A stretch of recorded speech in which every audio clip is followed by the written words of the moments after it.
Hello friends, मैं हूं संकित। तो फ्रेंड्स, आपको मेरे इस वीडियो में स्वागत है। तो आज का जो हमारा टॉपिक है इस वीडियो में वो हमारा है, हम मदरबोर्ड में स्कीमेटिक डायग्राम को किस तरीके से रीड करते हैं।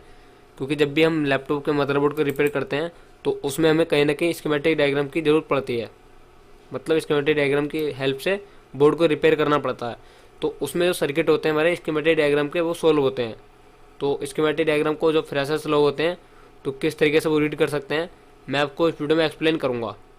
तो चलिए वीडियो स्टार्ट करते हैं। अब देखो, जो हमारी स्कीमेटिक डायग्राम बनाने वाली कंपनी है, जो स्कीमेटिक डायग्राम को डिज़ाइन करती हैं, वो बेसिकली हमारी 4 से 5 कंपनी है। फेमस हमारी 4 कंपनी है। कौन कौन सी कंपनी है? क्योंकि मैं कंपनी का नाम इसलिए बता रहा हूँ, हर कंपनी में आपको थोड़ा थोड़ा सर्किट का चेंज मिलेगा।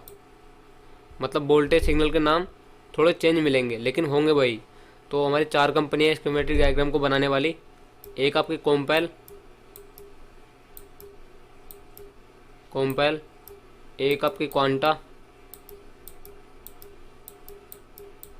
एक आपकी 3 नंबर पर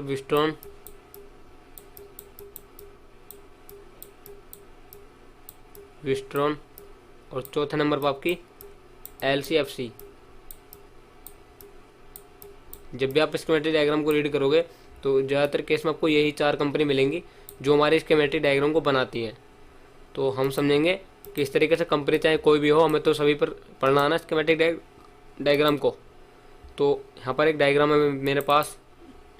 जब भी आप स्कीमेटिक डायग्राम को खोलोगे तो सबसे पहले हमें उसमें कंपनी देखनी है, कौन सी कंपनी का है। मैं एज ए जानकारी के लिए बता रहा हूँ आपको। जैसे यहाँ पर ये मदरबोर्ड है, सॉरी स्कीमेटिक डायग्राम है। अब इस स्कीमेटिक डायग्राम को जो बनाया वो बनाया हमारी यहाँ पर क्वांटा कंपनी ने। यहाँ पर आप देख सकते हो लिखा हुआ है जस्ट नीचे, क्वांटा कंप्यूटर्स। हर स्कीमेटिक डायग्राम में जिस कंपनी ने वो डिज़ाइन किया डायग्राम, उसका नाम जरूर लिखा होता है। जैसे यहाँ पर लिखा हुआ है क्वांटा कंप्यूटर, तो ये हमारा क्वांटा कंपनी ने बनाया है। तो जब भी आप किसी भी मदरबोर्ड को स्कीमेटिक को ओपन करोगे तो सबसे पहले आपको इस तरीके का इंटरफेस देखने को मिलेगा। इसको बोलते हैं ब्लॉक डायग्राम। अब ब्लॉक डायग्राम बेसिकली होता है क्या है, तो इसमें यहाँ पर ये दिखाया जाता है हमारा कि कौन सा सर्किट हमारे किस चीज़ के साथ कनेक्ट है, और CPU हमारे किस चीज़ को कंट्रोल कर रहा है, PC हमारा किस चीज़ को कंट्रोल कर रहा है। तो यहाँ पर आप देख सकते हो, ये हमारे यहाँ पर ऊपर अरेंडेबल है। इसको बोला जाता है CPU, फर्स्ट जनरेशन का CPU लगा हुआ है इसमें। तो हमारा CPU है, और जस्ट इसके नीचे एक PCH है। तो ये हमारा जो मदरबोर्ड होगा PCH आर्किटेक्चर का होगा। अब देखो, इसमें यहाँ पर दिखा रखा है आपका CPU किस चीज़ को कंट्रोल कर रहा है। तो देखो, ये जो आपको इस तरीके से ट्रैक दिखा रखे हैं ना, ये डिज़ाइन यहाँ पर, ये इसका मतलब बताता है कि आपका कौन सी चीज़ किस चीज़ के साथ कनेक्ट है। ये जहाँ पर आप लाइन देख सकते हो, तो यहाँ पर आप देख सकते हो आपका CPU है ये। अब ये CPU को किस चीज़ को कंट्रोल कर रहा है, तो यहाँ पर आपका लिखा हुआ है DDR3S0DIMM1। तो DDR3 हमारा क्या है, रैम, और S0DIMM पर रैम स्लॉट। और ये रैम स्लॉट जो सर्किट आपका रैम सर्किट किसी नंबर पेज पे ये आपका रैम स्लॉट है पेज नंबर 13 पे। जो रैम का दूसरा स्लॉट है आपका, ये देखो, ये भी कंट्रोल कर रहा है CPU दूसरे स्लॉट को भी। मतलब मेरा कहने का मतलब यहाँ पर यह है कि हमारा जो रैम को कंट्रोल करता है वो हमारा CPU करता है। यहाँ पर आप देखो DDR3S0DIMM2, ये हमारा रैम का दूसरा स्लॉट है। तो एक तो आपका जो CPU है वो आपका रैम को कंट्रोल कर रहा है, और रैम स्लॉट कितने नंबर पेज पे डायग्राम में, पेज नंबर 13 पर और पेज नंबर 14 पर। इधर आप देख सकते हो ये हमारा CPU है, ये किसी को कंट्रोल कर रहा है। यहाँ पर देखो आप, यहाँ पर लिखा हुआ है ATI M92-XT, और जस्ट इसके नीचे PCI Express GFX। मतलब हमारे ग्राफिक्स को भी ये CPU कंट्रोल कर रहा है। और जो हमारा ग्राफिक है वो आपके LVDS को, जहाँ पर हम स्क्रीन का कनेक्टर प्लग करते हैं, और आपके HDMI को, और आपके VGA को, ये आपका ग्राफिक्स इन चीज़ों को कंट्रोल कर रहा है तीनों को। आप जो ग्राफिक्स है, ये जो हमारी बोर्ड में डेडिकेटेड ग्राफिक चिप लगी होती है, ये आपका LVDS को कंट्रोल करेगा, HDMI को कंट्रोल करेगा, और आपके VGA को कंट्रोल करेगा। साथ ही साथ हमारा कितने पेज पर है ग्राफिक का सर्किट, तो आप देख सकते हो PG मतलब पेज 16 से लेकर पेज 22 तक आपका एक ग्राफिक का सर्किट है। और अगर आप CPU देखोगे तो यहाँ पर लिखा आपका PG पेज 3, 4, 5, 6। मतलब अगर मुझे CPU के बारे में कोई भी इंफॉर्मेशन लेनी है तो मुझे पेज नंबर 3, 4, 5 और 6 पर वो इन्फॉर्मेशन मिलेगी। मतलब हमारा CPU का सर्किट पेज नंबर 3 से लेकर पेज नंबर 6 तक है। और जो ग्राफिक का सर्किट है इस स्कीमेटिक में, वो आपका पेज नंबर 16 से 22 तक है। और हमारा पूरा डायग्राम कितने पेज का है, तो यहाँ पर नीचे आप देखोगे, मैं भी पहले पेज पर हूँ। टोटल पेज कितने इसमें 16 पेज है टोटल हमारे इसमें, ठीक है। तो मतलब ये हमारा एक तरीके से इंटरफेस है, कौन सा किसके साथ कनेक्टेड है। अगर हम देखें CPU पीसेज के साथ किस इंटरफेस के साथ कनेक्ट है, तो यहाँ पर देख सकते हो आप, इस पाथ का नाम है FDI और इस पाथ का नाम है DMI। मतलब हमारा जो CPU है वो पीसेज के साथ जो कम्युनिकेशन करता है, वो हमारा कम्युनिकेशन करता है आपका FDI और DMI पाथ के साथ। और आपका पीसेज किस चीज़ को कंट्रोल कर रहा है, तो देखो यहाँ पर आपका पीसेज ये इस तरीके से यहाँ पर लिखा हुआ USB CONN USB कनेक्टर। तो आपका जो पीसेज इस USB को कंट्रोल करेगा। और नीचे आप देख सकते हो PCI X1 ये किस चीज़ को कंट्रोल करेगा, तो ये आपके LAN को भी कंट्रोल करेगा, ठीक है। जो आपका RJ45 कनेक्टर होता है LAN का, ये आपका पीसेज कंट्रोल करेगा। नीचे आपका USB 2.0 इसका इंटरफेस देखो, एक्सप्रेस कार्ड रीडर, जो हमारी कैमरे वाली चिप होती है ना कार्ड रीडर, उसको भी आपका पीसेज कंट्रोल करेगा। और इसका सर्किट देखो, LAN का सर्किट अगर मुझे पढ़ना तो ये पेज नंबर 41 पे है। और अगर हमें पीसेज एक्सप्रेस पढ़ना है कार्ड रीडर का सर्किट, तो पेज नंबर 28 पर है। मतलब कहने का मतलब यहाँ पर यह है कि हमारा ये सर्किट बताता है ब्लॉक डायग्राम कौन सा सर्किट हमारा किस पेज पर है। इधर आप देख सकते हो आपका PCI X2 ये आपका मिनी कार्ड और मिनी LAN को कंट्रोल कर रहा है। आपका USB 2.0 ब्लूटूथ को कंट्रोल कर रहा है, कौन, ये PCH। अगर ये CPU का ये PCH के साथ कंट्रोल CPU के साथ कंट्रोल होता है इस तरीके से, तो हमारा इन सबको CPU कंट्रोल करता। लेकिन इसका इंटरफेस किसके साथ कनेक्ट है, जितने हमारे पेरिफेरल्स हैं और डिवाइसेस हैं, इनका कनेक्शन कहाँ से, ये आपका PCH के साथ है। तो इसलिए बता रहा हूँ ये इन सबको हमारा PCH कंट्रोल कर रहा है, ठीक है। अब जरूरी नहीं कि हम सब में सब PCH ही कंट्रोल करेगा। अगर आप SoC आर्किटेक्चर के मदरबोर्ड में देखोगे तो उसमें आपको थोड़ा सिस्टम चेंज मिलेगा, वो मैं आगे आने वाली वीडियो में बताऊंगा आपको। अगर देखो आप पढ़ना चाहते हो PCH के बारे में, तो यहाँ पर पेज नंबर 7 से लेकर पेज नंबर आपको 12 तक ये आपका PCH का सर्किट है, जहाँ पर आपका PCH को डिज़ाइन किया हुआ है, ठीक है। इधर आप देखोगे साइड में, ये आपको देखो PCH ही आपके SATA को कंट्रोल करता है, जहाँ पर आप हार्ड डिस्क और DVD राइटर लगाते हो, SATA HDD और SATA ODD। और इन SATA हार्ड डिस्क और ODD का सर्किट कहाँ पर है, पेज नंबर 35 और पेज नंबर 35, दोनों हमारे एक ही पेज पर डिज़ाइन है। यहाँ पर आपका SATA ये भी इसको कंट्रोल कर रहा है, PCH को कंट्रोल PCH आपका इसको कंट्रोल कर रहा है, ठीक है। जस्ट इसके नीचे आपका IHD हाई डेफिनेशन ऑडियो, इसको भी कौन कंट्रोल कर रहा है, हमारा PCH। आपका कैमरे का और माइक का भी ये सर्किट यही कंट्रोल कर रहा है। और साथ ही साथ में दिखा भी रखा कि कौन सा सर्किट आपको कहाँ पर मिलेगा, ठीक है। यहाँ पर आपकी ऑडियो /AMP लिखा हुआ है, ये आपकी साउंड IC है। साउंड IC आपकी ऑडियो स्पीकर कनेक्टर को कंट्रोल कर रही है और आपके ऑडियो जैक को कंट्रोल कर रही है। और इनके सर्किट बने हुए हमारे पेज नंबर 39 और 40 पर। इसके जस्ट अगर हम थोड़ा नीचे देखें, यहाँ पर आपका KVC IT 8502, तो आपका IO को कौन कंट्रोल कर रहा है, PCH। मतलब हमारा IO और PCH के बीच कम्युनिकेशन होगा, उस कम्युनिकेशन पाथ का नाम है LPC लो पिन काउंट। ये हमारा LPC इंटरफेस है PCH के और IO के बीच में। और हमारा IO किस चीज़ को कंट्रोल करता है, तो हमारा IO कीबोर्ड को कंट्रोल करता है, देखो इसके साथ कनेक्टेड है। और अगर मुझे मान लो कीबोर्ड का सर्किट पढ़ना, तो पेज नंबर 36 पर है। यहाँ पर आपका PS2 टच पैड, ये भी आपका IO कंट्रोल कर रहा है। आपका फ्लैश 2 MBits है, मतलब बायोस आपका ये भी IO ही कंट्रोल कर रहा है। अब सपोज करो मेरा कीबोर्ड में कोई प्रॉब्लम है या मुझे कीबोर्ड के सर्किट को पढ़ना है, तो यहाँ पर दिखा रखा है कि हमारा पेज नंबर 36 पर है। तो अगर मैं कीबोर्ड के सर्किट को देखना जानना चाहूँ या रीड करना चाहूँ एज ए एग्जाम्पल आपको दिखाने के लिए, तो मुझे यहाँ पर टाइप करना होगा पेज नंबर 36। तो मैं यहाँ पर 36 टाइप करूँगा और इसको एंटर करूँगा। तो देखो जैसे मैंने यहाँ पर एंटर किया, यहाँ पर देखो दिखा रखा है कीबोर्ड का कनेक्टर, यहाँ पर हमारा कीबोर्ड का सर्किट होगा। और अगर मैं आपको इसको जो कीबोर्ड की पिन है, ये थोड़ा जूम करके दिखाता हूँ मैं इसको। अगर मैं पता करना है कि हमारा कीबोर्ड को कंट्रोल कौन कर रहा है, तो देखो यहाँ पर एक कीबोर्ड की कितनी सारी पिन है ना, इन पे हर एक पिन पर अलग अलग डिफरेंट नाम हुआ है, लिखा हुआ है। और ये नाम कहाँ से मिला होगा, जहाँ से हमारा कीबोर्ड कंट्रोल हो रहा है। तो मैं इस नाम को देखूँगा हमारा कहाँ से कीबोर्ड को कौन कंट्रोल कर रहा है। इसको बैक ट्रेस करता हूँ मैं, तो यहाँ पर देखो आप, ये हमारी सारी पिन कीबोर्ड के साथ कनेक्ट है। ये हमारा यहाँ पर आप देखोगे नीचे की तरफ IT 8502E, ये हमारा SIO चिप है। और देख सकते हो हमारा SIO चिप में ये हमारा कीबोर्ड का सेक्शन है, ठीक है, तो इसमें दिख रहा है कि हमारा कीबोर्ड को कौन कंट्रोल कर रहा है, आपका आईओ चिप। दूसरा यहाँ पर और भी सेक्शन, अगर किसी देखना चाहते हो किसी और सेक्शन को, मान लो मैं ऑडियो सेक्शन देखना, फिलहाल मैं किसी भी सेक्शन को पर्टिकुलरली रीड करके नहीं दिखा रहा हूँ, मैं आपको दिखा रहा हूँ उसमें सर्किट कहाँ पर किस तरीके से दिखाया जाएगा। ये ब्लॉक डायग्राम हमें बताता है जब भी आप ओपन करोगे सर्किट को। पेज नंबर 39 पर हमारा ऑडियो का है, तो अगर मुझे ऑडियो पढ़ना है तो मैं 39 टाइप करूँगा यहाँ पर। ठीक है, इसमें यहाँ पर ये दिखाता है कि हमारा कौन सा सर्किट किस पेज पर है, जिससे हमें वहाँ तक पहुँचने के लिए आसानी हो सके। यहाँ पर आप देखो इंटरनल स्पीकर एम्पियर, ये आपके यहाँ पर साउंड आईसी है। तो यहाँ पर हमारा इस पेज पर पूरा ऑडियो का सर्किट है।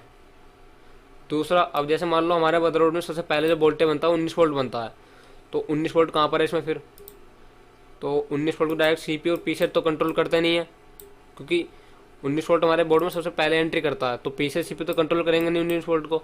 तो उसके लिए यहाँ पर देखो सर्किट है, डॉट डॉट में बना हुआ है ये पावर, और एक छोटा सा यहाँ पर देखो पेज नंबर 53 लिखा हुआ है, इस पर आपका एसी मतलब अडेप्टर करंट बैटरी कनेक्टर, जहाँ से हमारा अडेप्टर को बैटरी का कनेक्टर डिजाइन है पेज नंबर 53 पर, और यहीं से हमारी अडेप्टर वोल्टेज की बैटरी वोल्टेज की एंट्री होती है। तो अगर सपोज करो मुझे अपना अडेप्टर सर्किट पढ़ना है या ट्रेबल शूट करना है उसको, तो मुझे डीसी जैक के कनेक्टर से हम ट्रेबल शूटिंग करते हैं 19 वोल्ट की, यहाँ पर लिखा हुआ है एसी बैट। और अगर मुझे जानना बैटरी और चार्जिंग सर्किट के बारे में, तो यहाँ पर लिखा हुआ बैटरी और चार्जर। तो अगर मैं बैटरी और चार्जर सर्किट के बारे में पढ़ना तो मैं 45 नंबर पेज पर जाना पड़ेगा। तो हम एग्जाम्पल के लिए समझते हैं कि चलो हम पहले 19 वोल्ट की एंट्री कहाँ से होती है हमारी, डीसी जैक के कनेक्टर से, और यहाँ पर अडेप्टर का कनेक्टर जहाँ पर हम प्लग करते हैं, और बैटरी का कनेक्टर पेज नंबर 53 पर है। तो हम अडेप्टर का सर्किट जहाँ से हमारा एंट्री करता है वहाँ पर चलते हैं अपने पेज नंबर 53 पे। तो मैं यहाँ पर 53 टाइप करूँगा, और यहाँ पर 53 और इसको एंटर करूँगा। ये हमें ले आया डायरेक्ट जहाँ से हमारा 19 वोल्ट मदरबोर्ड में एंट्री करता है डीसी जैक के कनेक्टर से। ऊपर अगर आप देखोगे तो ये हमारा यहाँ पर लिखा बैट प्लस ये हमारा बैटरी का कनेक्टर ऊपर, नो पिन का कनेक्टर है, और जस्ट इसके नीचे थोड़ा जूम करता हूँ उसको मैं, और ये आपका डीसी जैक का कनेक्टर है।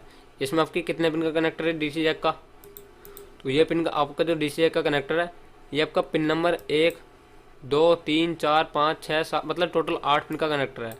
इसमें अगर मुझे जानना कि कौन सी पिन किस चीज़ के लिए काम करेगी इस कनेक्टर में भी, तो जैसे हमारे यहाँ पर 90 वाला एंट्री करता है, तो अब डीसी जैक के कनेक्टर में हमारी कौन कौन सी पिन होती हैं। तो पहले तो ये चीज़ हमारा जो लैपटॉप चलता है हमारा प्लस और माइनस वाली लाइन पर तो चलेगा ना वोल्टेज।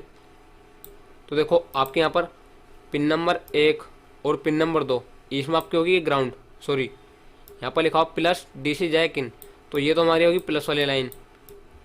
दूसरा आपका पिन नंबर 3 और 4 यहाँ पर आपका लिखा हुआ ग्राउंड, तो ये होगा हमारा माइनस। तो ये हमारा लैपटॉप चलता है प्लस माइनस पे चलता है, इसमें हमारी पिन नंबर 1 2 प्लस वाली लाइन होगी और 3 और 4 ग्राउंड वाली लाइन होगी। बच्ची पिन नंबर 5 यहाँ पर लिखा हुआ DB PSID।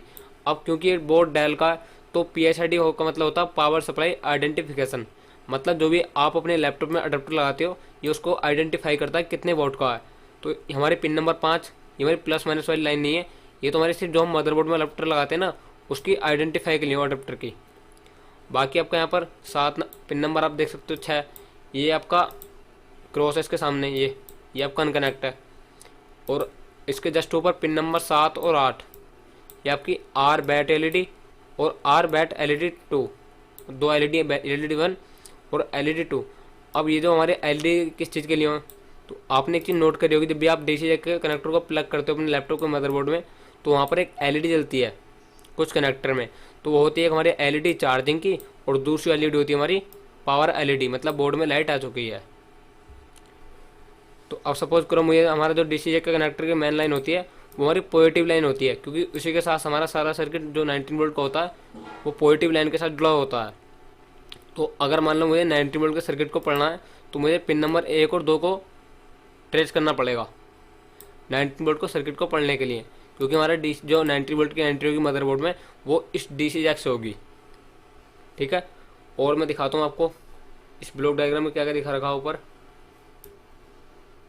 इसी डायग्राम में किसी भी से देखो बहुत सारे लोग क्या करते हैं कंफ्यूज हो जाते हैं, अगर आप डायग्राम को ऊपर से नीचे की तरफ पढ़ोगे तो कुछ समझ में नहीं आएगा। देखो मैं यहाँ पर पेज नंबर पेज नंबर 3 पर आया तो यहाँ पर देखो मुझे भी कुछ समझ में नहीं आ रहा इस टाइम, और देखो कोई फ्रेशर भी पड़ेगा ना उसको समझ में नहीं आएगा। क्यों? क्योंकि यहाँ पर सर्किट इतना बेचीदा कि पता नहीं चल रहा कौन सा सर्किट कहाँ पर है। अब कंपनी तो अपने हिसाब से डिजाइन करेगी ना सर्किट को ऊपर से नीचे तक, लेकिन हमें ये ब्लॉक डायग्राम तो बता रहा ना कि आपको कहाँ से कौन सा सर्किट पढ़ना है। सपोज करो मुझे 19 वोल्ट पढ़ना था तो इसने क्या बताया, पेज नंबर 53 पे है। अगर मान लो मुझे पढ़ना है चार्जिंग सर्किट या उसको रिपेयर करना अपने डायग्राम के हिसाब से, तो मुझे कहाँ पर जाना पड़ेगा, बैटरी चार्जर, पेज नंबर 45। तो अगर मैं पेज नंबर 45 टाइप करूँ यहाँ पर, उसको एंटर करूँ, तो यहाँ पर आप देख सकते हो ये मेरी चार्जिंग आईसी है, ये मेरा चार्जिंग का मैन मोस्फेट, ये मेरा चार्जिंग का सपोर्टिंग मोस्फेट, और जस्ट इसके साइड में यहाँ पर यहाँ पर चार्जिंग के लिए वोल्टेज होता है। ऊपर आपका बैटरी मोस्फेट है, तो मतलब यहाँ पर बैटरी वोल्टेज को कंट्रोल करने वाला और चार्जिंग करने वाला सर्किट हमारा किस पे है, पेज नंबर 45 पे। अब ये चीज़ हमें किसने बताई, इस ब्लॉक डायग्राम ने। तो जब भी आप फ्रेशर, अगर मान लो आप स्टूडेंट हो, तो स्कीमेटिक डायग्राम को रीड करने के लिए पहले आप ब्लॉक डायग्राम को एक बार समझ लो। ब्लॉक डायग्राम आपको बहुत हेल्प करेगा। ये आपको ये बताता कौन सा सर्किट किसके साथ कनेक्ट है, और जो इसमें सीपी लगा किस जनरेशन का, जैसे यहाँ पर लिखा हुआ अडेंडेबल फर्स्ट जनरेशन का है, या फिर कोई सा सर्किट कौन से पेज कौन से पेज से कौन से पेज तक है। तो जैसे इसमें हमारा सर्किट सीपी का सर्किट मान लो, इसमें हमारा पेज नंबर 3 से लेकर पेज नंबर 6 तक हमारा सीपी का सर्किट है। तो ब्लॉक डायग्राम को पहले एक बार आपको पढ़ लेना, उसके बाद आपको जिस भी सर्किट को आप पढ़ना चाहते हो उस पर आप जा सकते हो। अब देखो जैसे मुझे मान लो 3 वोल्ट और 5 वोल्ट का सर्किट पढ़ना है, तो यहाँ पर देखो लिखा हुआ नीचे 3.3 रन पावर स्विच, यहाँ पर लिखा हुआ 3.3 वोल्ट एंड 5 वोल्ट सस। तो मुझे क्या करना पड़ेगा, पेज नंबर 52 पर जाना पड़ेगा। किसके लिए, 3 वोल्ट और 5 वोल्ट को पढ़ने के लिए या रिपेयर करने के लिए। सॉरी नहीं यहाँ पर नहीं है ये तो हाँ, ये हमारी सस सप्लाई, मतलब 3 वोल्ट और 5 वोल्ट ऑलवेज टू वीएस की सप्लाई ये बता रहा है ये डायग्राम में। लेकिन अगर मैं सपोज करो मैं 3 वोल्ट और 5 वोल्ट ही पढ़ना है डायग्राम रीड करने के लिए एग्जाम्पल, तो मुझे ब्लॉक डायग्राम में देखना पड़ेगा हमारा सर्किट कहाँ पर है। ये